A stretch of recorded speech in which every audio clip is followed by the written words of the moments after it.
जय जगन्नाथ राधे राधे बंधु मैंने आमर यही चैनल को आपको स्वागत जनाऊँगी।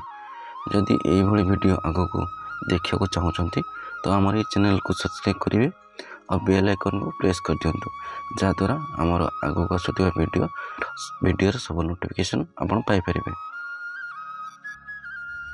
राधे राधे जय जगन्नाथ बंधु मैंने मुझे जो श्रीमद् भगवद गीता रही विषय में किसी कहवाई चाहूँगी। तो मो मतरे गीता हूँ गोटे प्रकार मनीष तैयारी यंत्र। ए जो यंत्र 700 मंत्र रही यंत्र जो 700 मंत्र रही तो से मंत्र को प्रतिदिन उच्चारण कले मनीष परी मनीषटे हो यंत्र बाहरी पार।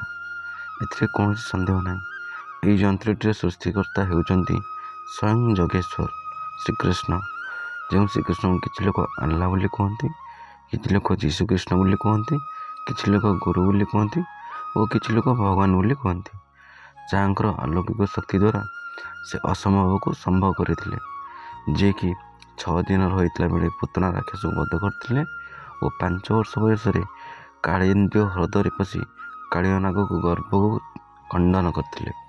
8 वर्ष बयस बामहात आंगुठी गोवर्धन पर्वत को 7 दिन टेकी धरी और 11 वर्ष बयस महादुर्दांत सुबलया हाथी को मारी।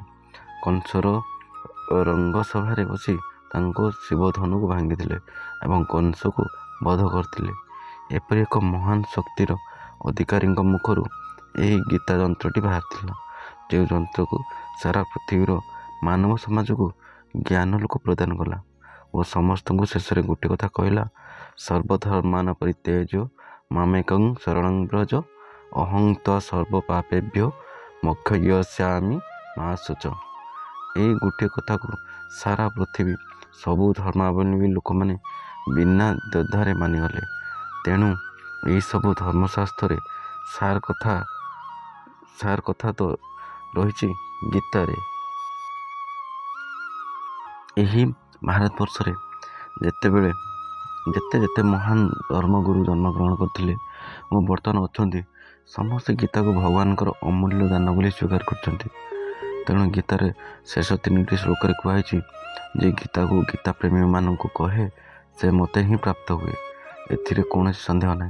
द्वितीय जी यही गीता को प्रतिदिन पाठ करे मो मतरे से ज्ञान यज्ञर सुफल प्राप्त हुए। तृतीय जी श्रद्धार सहित श्रवण करे से पुण्य लोकर बास करे। यह ही हूँ गीतार महात्म्य। तेणु गीता न पढ़ी और न पढ़ुवा व्यक्ति जीवन वृथा, ए कौन सन्देह ना।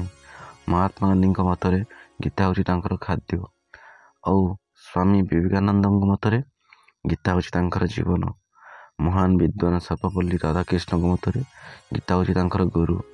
कलिजुग श्रेष्ठ अवतार चैतन्य महाप्रभु मतरे गीता हूँ चलापथर साथी। तेणु मो मतरे प्रतिदिन गीता को प्रणाम करने उचित और गीता पढ़ी सारा पर भोजन करने उचित। जय जगन्नाथ राधे राधे जय श्री कृष्ण।